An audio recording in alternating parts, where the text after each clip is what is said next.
Hello and welcome to the Tuesday Tell-All Driver Interviews with Bobby Fazio. My name is Bobby Fazio. You all know me. And it's Tuesday night, March 21st. Second day of spring, supposed to be. It was actually a little warmer today. First day of spring yesterday was a little bit of a disappointment. It was like 30 degrees here. But thanks for joining me. It's a night session. I am in my new office that I obviously have yet to decorate and make a little bit nicer, make a little bit more at home. So I was not able to get to the podcast today at noon. If I told you what happened today at noon, it would just take up the whole hour. So I can't do that. But thanks for joining me, everybody. I'm like trying to talk loud, but I'm not because there's people in other rooms. Driverinterviews.com. All right, go to the website. Subscribe to the YouTube channel. The YouTube channel has just been blowing up lately with this. With the interview I just did of Casey Miles, 69 Z28 Camaro, like about as stock as you can get in stock eliminator, still drives it on the street. So I've had a huge influx of subscribers, and I really appreciate it. I think I had 2,400 subscribers when I put out his video, and now I'm over 2,500. So I hit that nice mark, 2,500 subscribers on YouTube, and I appreciate it. If you want to sponsor the show, if you want shirts, stickers, hats, whatever, go to my website. Check me out on Facebook and Instagram also. At Driver Interviews is the handle on Facebook, Instagram, and YouTube. Always use the hashtag The Car Show. I've been doing it. I see other people doing it, and I think all the cool people are doing it, right? Right. Lupe Tortilla. I can't do this without Lupe Tortilla. So texmex.com. Don't forget the hyphen. There is a divisional down in Baytown, Texas this weekend. I hope everybody I hope the Lupe Tortilla team is at this divisional, and I hope you all go say hi to them. Check out the margarita machines if they are there, and enjoy some Lupe Tortilla if you're in that area. Draginsights.com. Obviously, I can't do it without draginsights.com. Check it out. Again, we've had another influx of subscribers in Drag Insights. Check out your opponents. Check out your opponents, right? Which is what we all do. But check out your stats also. Free version has always been you could only look at your own stats. If you want to see other people's stats, your opponents, you had to purchase a premium membership. Well, free members are about to get a taste of their opponent's stats. You can check out a few. I don't know all the details yet, but it's going to lock you out after you check out so many people. But it'll give you a little taste of what you can see on there. So check that out. At least get your free registration there at draginsights.com. Rob Youngblood, advancedclutches.com. Check out Rob Youngblood's website. See what kind of clutches he's got for your application if you are a stick shift racer or if you want to switch over and become a stick shift racer. Don Kennedy Race Car Insurance. Insure your race cars. There's been a lot of things going on. How about that? Ham Johnson with that beautiful 67 Corvette. Oh my goodness, that was heartbreaking. That was such a beautiful car. But call Don Kennedy and see if he can get you taken care of. There's his phone number. There's his email address. He's got policies starting at $180 per year. Okay. CP Carrillo pistons, the only pistons I've ever used in my super stock and stock eliminator cars. So check them out, Nick at cpcarrillo.com. I got a new set waiting to go in if I could just get a damn crankshaft. Almost ready to start assembly on my new 289 engine. And I got my rings too. Total Seal piston rings.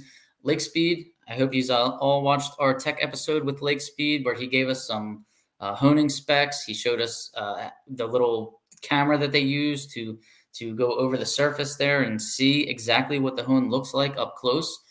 So check out that episode and check out Lake Speed, lake at totalseal.com or Keith Jones. Tell anybody that Bobby Fazio sent you. Any of these sponsors, I really appreciate their help, and I want them to know that they're getting a return on investment. And if you are hitting them up, please let them know that you found them on my site. All right. Let's see who's out there. Who's still awake? It's 9:20 Eastern time where I am, but I think this is good for the West Coast and middle of the country.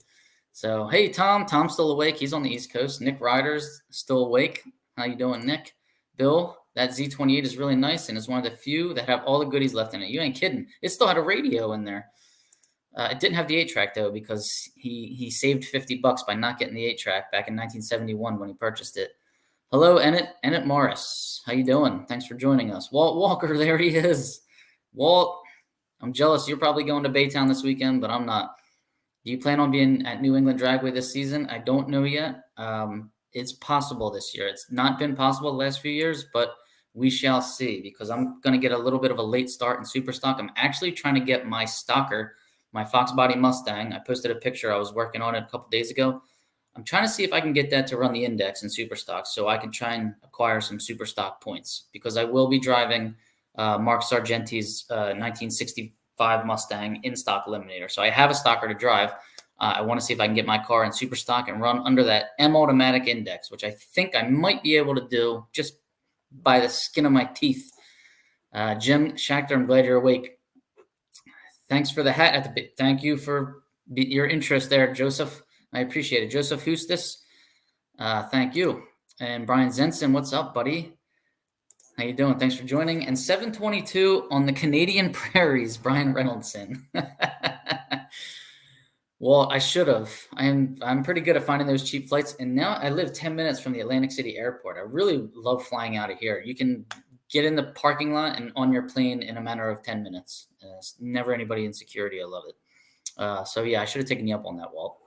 All right, we got a lot of things to cover. We got to start out with some sad news. Unfortunately, George Vignona, longtime Division I racer, Mopar, Plymouths. George Vignona passed away. I don't know how. I felt like I just stuck a microphone in his face and was just talking to him. I know he was at the Dutch Classic, and if you watch some of my lanes coverage there, you'll see me talking to George Vignona. He was in a little bit of hot water at that time because he had just gotten hit. Like he got torn down at the Keystone Nationals and got hit, but then he failed to tear down and they took it back, and there was like a little bit of a mess going on, and I just can't believe that he's no longer with us. George Vignona, rest in peace, sir. And Ed Fernandez, another longtime racer, he used to own the Gremlin that Eric Murrayfield races with now. So Ed Fernandez, I haven't seen him at the track lately. I know he sold that Gremlin, and I wasn't seeing him anymore, and just got sad news that he passed away. So very sorry to hear that. Two Division I racers, and it's just I feel like we're saying this all the time now, and it makes me sad because I mean honestly, the average age of class racers is kind of up there, and I feel like unfortunately this is going to happen more and more, and it's sad because these are people racers that I've known since I was a little kid in the stands in the 80s and 90s, and I used to see their name go down the track, and it's like, damn, they're no longer with us. So it's terrible, sad news, and well wishes to the families. I hope they're getting through these difficult times. Let's switch to a little bit of happy news, though. Drag Insights puts birthdays on the calendar there on the homepage, and I saw that Tim Barrett's birthday was on March 16th. So happy birthday, Tim Barrett, loyal listener and stock eliminator standout. And Avery McClawhorn, who I don't think I've ever met in person, but happy birthday, Avery, March 18th. So we had two birthdays this past weekend. I figured I'd give them a shout out. I think they both listen and watch this show. All right. This weekend is the last national event at Wild Horse Pass Motorsports Park, which is very sad to me. I was there 10 years ago. I was only there one time. My father and I went there to spectate and hang out with Kip Martin, who was kind of giving us more and more advice on our 289 because he had a really fast 65 Mustang at that time. And it's a cool track. There's like a lake there. I liked it. And it's Phoenix, Arizona. Or Chandler, Arizona, but we were staying near Scottsdale, and it was an awesome time. I think Dad was staying up later than I was. We were having a blast out there. So I'm sad to see that track go. Not too many cars entered. 42 super stock cars. A little bit of a disappointment. They were taking 70. They're taking 70 super stockers and 70 stockers at this race, but they were only taking 50 at the Gator Nationals, which could have easily gotten 90, like with no problem, right? But anyways, there's not that many categories. You got your top fuel, your pros, you got comp, super stock, super comp, super gas, top sportsman, top dragster. No top alcohol, no pro mod. You don't have a whole lot. It's a 3-day event, not a 4-day. So I think it'll move pretty quickly. Some standouts on there. I see Wyatt Wagner's on there, Jimmy D. Frank. A lot of the West Coast hitters are on there, Kyle Rizzoli. So it should make for some good racing. Just thought there would be a little bit more cars, more than 42 of them. There were more than that this past weekend at, that was a combo. never mind. In Las Vegas, which we're going to get to the results of that, by the way. But I'm just sad that this track's going away. I'm tired of hearing tracks going away, especially good national event tracks. And the West Coast, I feel bad because they're kind of losing them left and right. So this wasn't a good one. I hope maybe a miraculous comeback like Joliet Route 66. Who knows, right? What's going on with Joliet Route 60? I thought that one was gone. And now it's like it came back as a divisional, and now it's back as a national. And actually, somebody offered me a ride out there, and I'm trying like hell to make it happen. I hope the left coast is awake. Oh, they better be. Come on, it's only, 6:30 there? They're probably just getting out of work. Steven Johnson, how you doing? Congrats on that nice qualifying number 1 qualifier there. Number 2, top 5. Anyway, I remember seeing there in South Georgia Motorsports Park. Awesome, 67 Fairlane, I believe. 390 car. Steve Johnson, fill me in because now I'm blanking. Eddie, my content manager in Gainesville and crew chief. He's the man. I used to watch Top Fuel Hydro boats on Lake Firebird back in the day. Yeah, did that used to be called Firebird International Raceway there in Phoenix, I think. I don't remember. Avery races with us in the Carolina Class Racers. Great guy, great family and racers. He and his dad both raced 66 Novas. Oh, those are my favorite. 66, 67 Chevy too, my favorite. Chevrolet car, by the way. No divisional race at Joliet this year. So they had a divisional and no national last year. Now they have a national and no divisional this year. Dude, nobody seems to want to have divisionals right now, okay? And that's another thing we're going to get into. Number 2 qualifier. Congrats, buddy. Stick shift Fairlane. Love it. Track in Spokane is going to reopen this year. Hallelujah. Hallelujah. All right. 427 Ford medium riser. Oh, I got to see this car in person one of these days, Steve. I wish you guys were in Gainesville. Billy Ryder, what's up, man? How you doing? I saw your dad on here. Okay. Back to the biz. We already said last one, Phoenix. Okay, now let's move over to Baytown, Texas, Division 4. By the way, Ed Carpenter, if you're out there, have you gotten that ignition problem squared away? I think on his comp car, he's tried ignition boxes, coils, people kind of helping out. And last I saw, it was to no avail. So, Ed, hope you can get that figured out. I want to see you out there. I want to see you on a sheet of some kind down in Baytown, Texas. Baytown is the track that always floods, right? Isn't there a threat of that track going away, or is it going away this year also? Somebody fill me in and try to give me some good news. Lie to me if you have to. But is Baytown, Texas, that's Royal Purple Raceway, if I'm correct. That one's, I thought I heard that one might not be sticking around forever. So correct me on that if you can. But that's D4. I think that's D4's second race of the year. And I think the weather forecast looked pretty good from what I read. I didn't check it myself, but somebody commented and said the forecast was looking good. So good luck, everybody heading to Phoenix. Good luck, everybody heading to Baytown. And be safe out there. Be safe driving. Be safe on the track, okay? Division 2, now we're heading back to South Georgia Motorsports Park, okay? So in stock eliminator, Mark Lewis, C-Stock Automatic. I think it's a red Camaro, 90s Camaro, probably one of them like 94, 95, 96, somewhere in there, LT1 jobs. He dialed 1061 in the final, had a nice 017 light, solid light, runs a 1062 with a 5 on a 1061. Had to square off against Marion Stevenson, who's a Division 4 standout. Factory stock D. So Marion was driving, I guess, a Copo of some kind.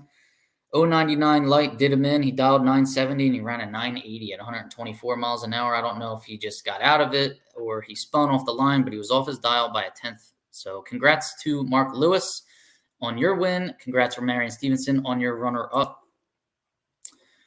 This is the last NHRA race in Baytown. Are you shitting me? We got the last race at Phoenix. Now this is the last NHRA race in Baytown. This isn't good, guys. How are we going to fix this? All right, super stock results, South Georgia. Hugh Meeks, factory GTD. Dials 901. Cuts a 004 light. Whew. Some people let off in the final. Some people go for it. Hugh Meeks went for it. He got it. Nice light, pal. Ran a 984. He was shutting it off because Robbie Butler in the GTQ automatic was 004 on the red side and dialed 1095. Robbie Butler went 1101 at 119. So I don't know if he still stayed flat in it or not. 1101, 119 sounds like it could be a flat out run. So he might have been 6 off his dial. So he did red light. He might have been 6 off his dial. I don't know how much Hugh Meeks was holding. Congrats, Hugh Meeks, on your win. Congrats, Robbie Butler, on your runner-up there. GTQ automatic, doing it in a slower car. I love it. All right, now, before we get to the D2 problems, we'll say, Las Vegas. Phil Mandela and Wicked Stitches, PMR race cars, they put on a nice 10K to win event out there. I saw Johnny McLaughlin even went there from South Dakota, right? So people made the trip. It's Vegas. I guess the weather was fine. Actually, I saw rain the day after, I think. I think the race was over by then, though. But Leo Glassbrenner taking home 10K. Well, I believe they split, the Final Four split, but Leo Glassbrenner got the win. So congrats. There were 55 cars there for a 10K payout. Not bad for Division 7 event. You would like to see more cars at something like that. I hope it was a success for Phil Mandela Race Cars and for Wicked Stitches, who made these hats, by the way. That's Mark Kirby. I saw my old co-host was driving a car out there. Brian Anderson of Class Racing Today was driving a car out there. Compliments of the Kirby family, I believe.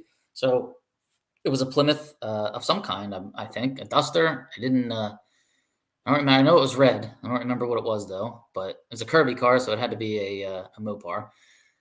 So congrats to Leo Glassbrenner on your win out there. All right. Has anyone heard how comp winner Wes Leopold is doing? Wes Leopold won comp where in South Georgia?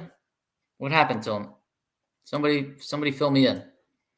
It's the car Austin Williams used to drive. So the Duster that Austin Williams won his world championship in, possibly. All right. Let me know what's going on with Wes Leopold. He's from up my way here. I think he's a New England guy and runs one of them like old Darrell Alderman looking cars, Dodge Boys type cars. So let me know what's going on with him. South Georgia Motorsports Park. So I saw a lot of complaints online, on Facebook, on Class Racer about the track prep. Qualifying, I don't know if people were having problems in qualifying. From what it sounded like, there were some minor problems in qualifying, but there were some major problems first round on that day. Now I think there was there a threat of rain or something? They wanted to get the race elimination started early, so they ran first round late afternoon, evening on that Friday, and people were blowing their tires off. I heard like four pairs in a row in like super stock blew their tires off from what I was reading. I wasn't there and I wasn't able to watch that race. When I did watch that race, I felt like every time I turned it on, there was track prep going on for a long time, but that was the next day. So I think that was in response to, I guess, lackluster track prep the night before. But it was unfortunate to see people that drove from far away were not happy, to say the least. Wes crashed in the final. Oh, boy. So he won and then crashed? Did he crash after the finish line? Somebody elaborate and let me know what happened there. That sounds terrible. I hope he's all right. Where's his condition? Maybe I can find something on Class Racer. South Georgia was garbage. Complete waste of time, money, and energy. No track prep until enough people complained. Started to prep second round. 80% of super stock spun tires. Super stockers are mostly, for the most part, well-prepped, cars. Well-prepped, big tire, Gen 3 cars that you normally don't see spin. You might see like a factory car spin every once in a while, or you could see like a car like me spin once in a while. But yeah, if it was that bad there, I would have been toast. But that's no good, Tim. That's not good at all. I did read that this track is under new ownership, right? So they just bought the place. I don't know, what that means, what kind of excuse that is for like poor track prep or something, but maybe they're still getting their feet wet. I don't know. But I do know, like, I went to New England in 2015 in stock, and my 12-second Mustang 5.0 at that time, I was only going like 12:15. And first round, we made 3 qualifying passes the day before. That was fine. First round, I go up there and I spun the tires in that car that had like a it's like a 155 on a good day, 60-foot time. I just couldn't believe it, and I lost. And it was like a 10-hour drive to get up there for that to happen. So I know the frustration, and I've never been back since. But who knows? Maybe I'll go back soon. But yeah, I hear you, Tim. I feel the frustration. Wes, I'm thinking it's Wes Leopold. Wes rolled the car in the top end. Oh man, crashed in the final. Yep, thank you. Broke his collarbone, but is okay. Oh my, they had to cut him out of the car. Is what you heard. Ooh. All right, man. So he won comp, rolled the car, broke his collarbone. Destroyed the car. That's crazy. That's unfortunate. And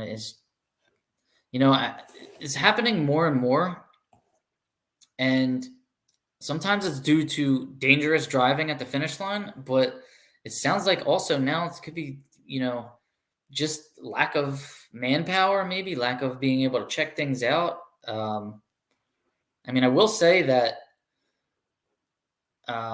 I don't know if I'll get myself in trouble by saying this, but in Gainesville, myself and a couple friends walked on the track at night, just to be on the track, and found a lot of stuff on it, a lot of parts on it, pieces that we were kind of picking up and like throwing away. Zeus buttons like you wouldn't believe. I could have put together a whole car with the amount that we found. But yeah, so there are things on the track that people may not be seeing. All right. Traction in Gainesville and South Georgia had not been as good as we had in the past. No question, it could have been better, and it was better on Saturday because they worked it really hard. They definitely did, because every time I turned on the TV, they were dragging, they were spraying, they were dragging like crazy. Super Comp cars, I think something happened in Super Comp, and I don't know if somebody slid, rolled, did something at the finish line, but again, I was working on my car and trying to watch, and every time I was watching, there was something getting cleaned up. Or prepped. You were running radials on a stick car and didn't blow the tires off. I spun a little on the 1-2 gear change. There are adjustments on these cars that can be made. Absolutely, there always are. Sometimes people are afraid to make adjustments. If you're going into first round, or if you're you already did your 2 qualifying runs and you only have 1 left. Some people just don't like to touch the car in between, so that can make for unsafe situation also. Wes said, no broken bones. He didn't know what happened. All right. Well, this is crazy. I hope we can find out what happened from him, but I don't want him, I want him to relax and heal up. But the day that the track was prepped and the racing that I did watch, and then I went on live timing and watched, and I don't know if it was coincidence or not, but some cars were just way off their dial, and drivers that are killer drivers, like off by a tenth. Lots of drivers off by a tenth. Were people still spinning, or were people just giving up the stripe? Was it just coincidence, or did anybody else notice that a lot of people were just off by a lot at South Georgia, like to the point where like a timing were there any timing issues that happened during the track? Did they have to rerun anybody? Somebody let me know, because I just thought it was weird. Some cars were just way off, and a decent amount of them. Huge tailwind to huge headwind. Got it. All right. So yeah, that'll do it. That'll definitely do it to all the cars that I drive. So yeah, the air got way better. I did see on TV people wearing sweatshirts, hoodies. Like it must have been cold on that. I think it was Sunday. Might have been Sunday. Very cold. So yeah, killer air. Now this is something that we've been hearing a lot, right? Supply chain issues. 3 effing years later, still have these supply chain issues. We're still living with this, pandemic, this inflation that's through the roof. Like, this isn't that kind of show, but can there be one gosh damn good thing that could come out of this administration sometime soon? I mean, that's all I'm going to say about that, because I feel like if the previous administration had us going with this inflation and these gas prices and this shortages and all that, I think it would have been bad, right? I think there might have been a 7th impeachment. All right, that's enough of that. No. Thanks, Tom. All right. So we got glue issues. We've got prices going up.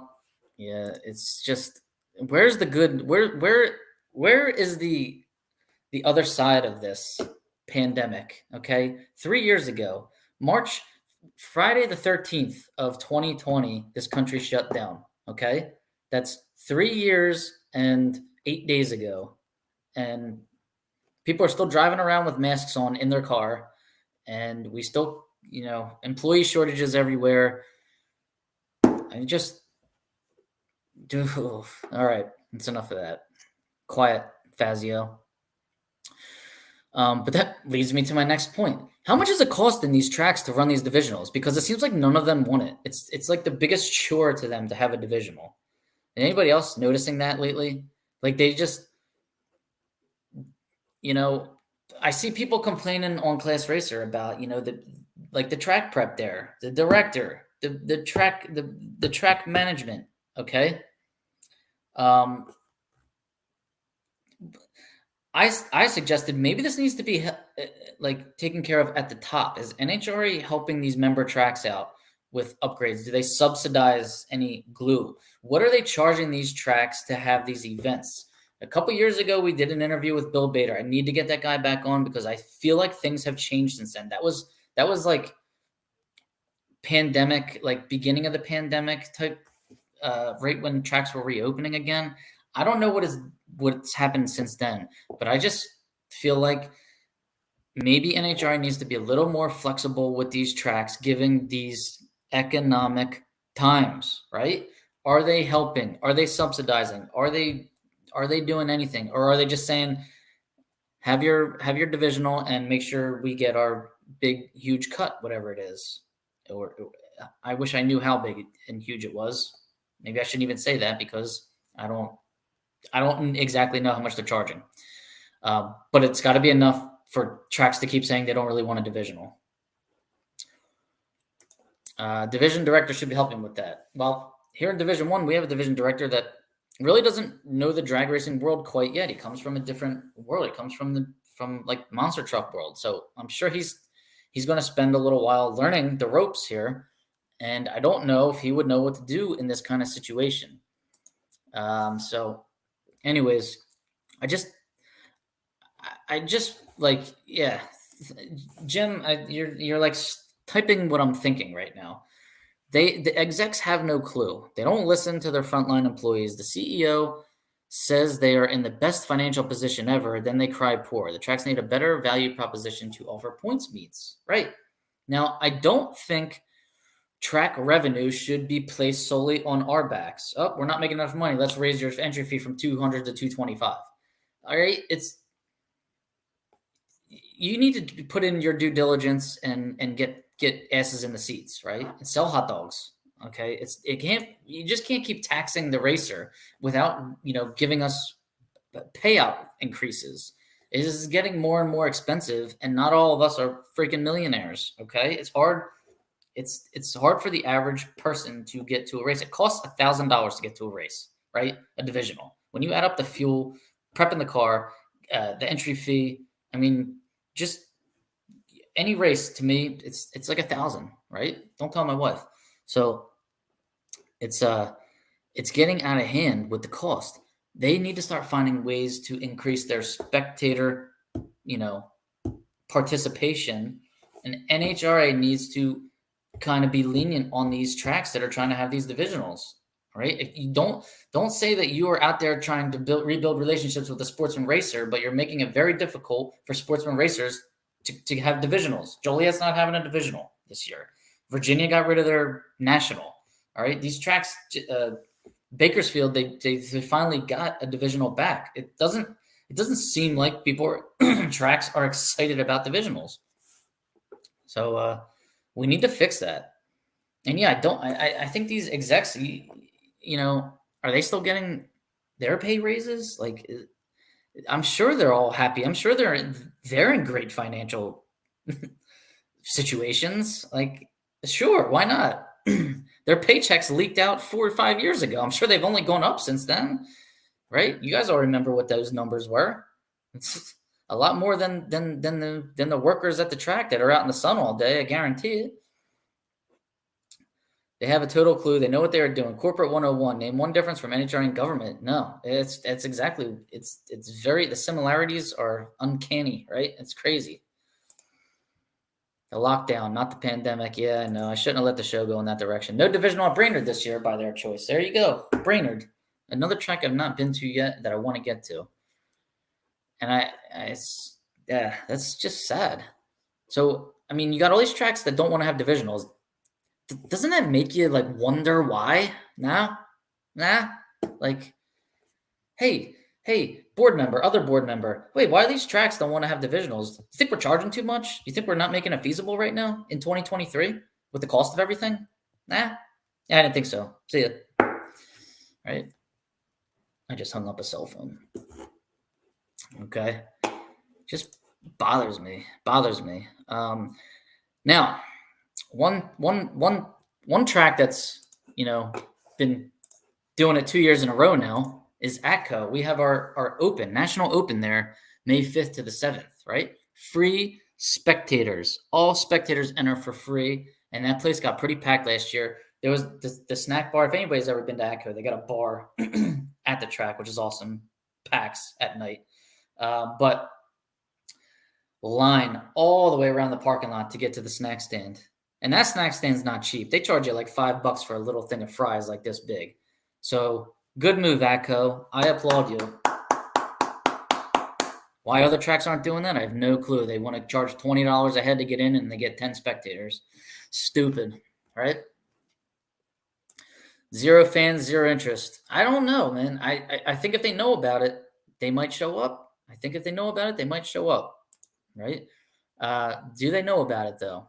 They don't know about divisionals. That's for damn sure. I can't even find my way into New Media Dragway. I have to use the GPS to find the entrance.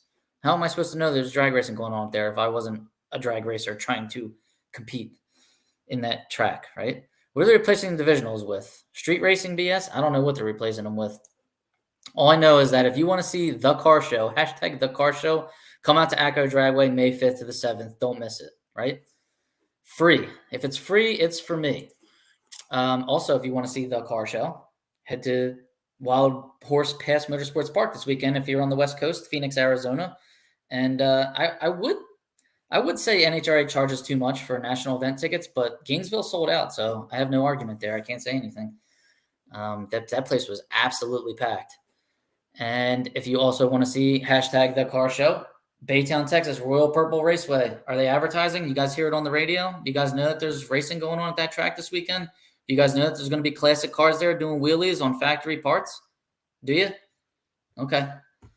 Well, I'm glad. I hope to see you there. I won't be there, but I hope you go. Maple Grove. Now for our divisional. Now this is something I've been in contact with this track. I've been pleading with Kyle Koretsky whenever I see him, and the manager there, Shane Swigert, and I had a conversation with him at the Dutch Classic, and I was giving them my ideas for pumping this divisional Memorial Day weekend. I think it's a good opportunity to pack the house. Now I said, bring back the fireworks. They're doing it. I said, bring in some, we got Top Alcohol there.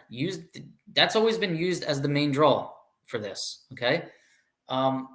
The carloads, they always started the carloads at 3 p.m. We run all freaking day in front of nobody. And then they bring the carloads in at 3 p.m. for the alcohol, for all that stuff. I'm like, dude, free carloads all weekend, first of all. But if you're not going to do all weekend, free car loads starting at 8 a.m. as soon as the gates open. Why does it matter? Why can't you have free car loads all day? Why won't you want them there buying a bagel for breakfast and a coffee and then buying a hot dog for lunch later on? Why wouldn't you want them there? And now here it says Night of Chaos starting at 3 p.m. $40 car loads. It used to be $25. Was I saying free car? I think I was saying free car loads before. I didn't mean to say free car loads.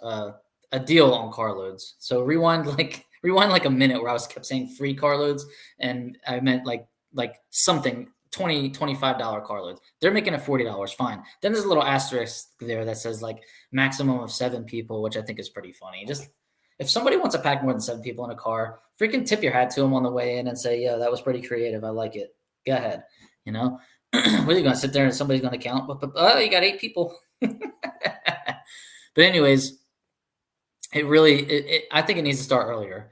Other than that, I love what they're doing here. They got fireworks, pro mods, jet cars, funny cars, dragsters, a Hemi shootout, food specials. I know Koretsky's got food trucks and stuff like that. So it's I like what he's doing there.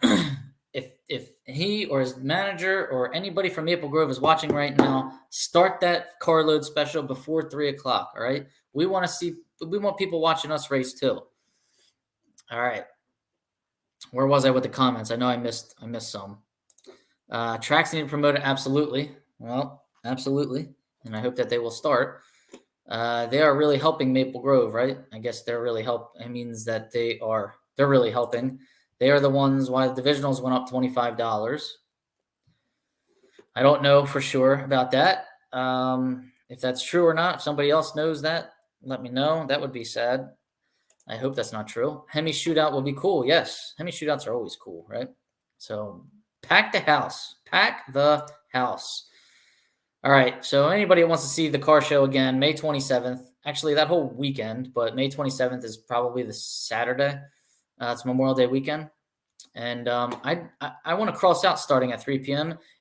The car show starts at 8 or 9 a.m., okay? I'd say around 8 just to be safe. If you get there at 8 o'clock, come to my pit. I'll make you an egg and some bacon, okay? The car show, not starting at 3 p.m., starting at 8 a.m., May 27th. 2023, and then starting again at 8 a.m. the next day on Sunday, where you will see all of us run round 2, 3, 4, 5, 6, and 7 in stock and super stock and all the other Lucas Oil drag racing series. Okay, don't discount Sunday. Sunday's where you see all the rest of eliminations. A lot of times they don't even like promote Sunday, and I don't know why. So here I'm promoting Sunday. Hope to see you guys there. All right, let's check out the points real quick. Top 5 in stock. This is in the country. Jeff Longanese, number 1. Jeff Strickland, number 2. Jim Roberts, number 3. Jeff Warren, number 4. Kenny Anderson, number 5. Top 5 in super stock. Kevin Helms, number 1. Monty Bogan Jr., number 2. Hugh Meeks, the 3rd, number 3. Don Barber's number 4. Jeff Atkinson is number 5. All right. So points are starting to shape up. I have all the divisional points here, but some of the divisions just like a handful. Division 5, only 4 super stockers have run so far, and Wyatt Wagner's in a commanding lead. Division 1, we've got a handful. Jim Roberts is number 1. Jim Roberts is tearing it up with that convertible, right? Camaro that he's got, 69 Camaro stick car. Ken Hanley's number 1 in super stock. Jeff Longanese number 1 in Division 2 stock. Monty Bogan's number 1 in super stock. Division 2. Division 3, Tyler Bohannon and Nick Morris, stock and super stock. Division 4, Parker DeVore and Harvey Emmons III. Division 5, Daryl Goheen and Wyatt Wagner. Division 6, Brad Burton and Jody Lang. And Division 7, Justin Lamb and Mike Cotton. Ooh, Mike Cotton's number 1 in super stock. Way to go, Mike. All right. All right, guys, that's pretty much it. Thanks for joining me late night tonight. I appreciate it. Have a good night and good luck, everybody that's heading to Baytown, Phoenix, and whatever else is going on. If you want to know what's going on and you want to see a master calendar with birthdays on it, go on draginsights.com, get your free membership, hit the home button on Drag Insights. As soon as you log in, you'll see the big calendar there, and it's got everything you need. And it even has other series. NMCA, I think, is on there, NMRA. So check that out. All right, guys, thanks for joining me. Today is Tuesday, March 21st. Hopefully it keeps getting warmer from here. I'll see you guys at the track. Division 1, we start April 14th, I believe, at Cecil County. So I will be there and hope to see you all there as well. Hashtag the car show. All right, guys. Take care. Have a good night.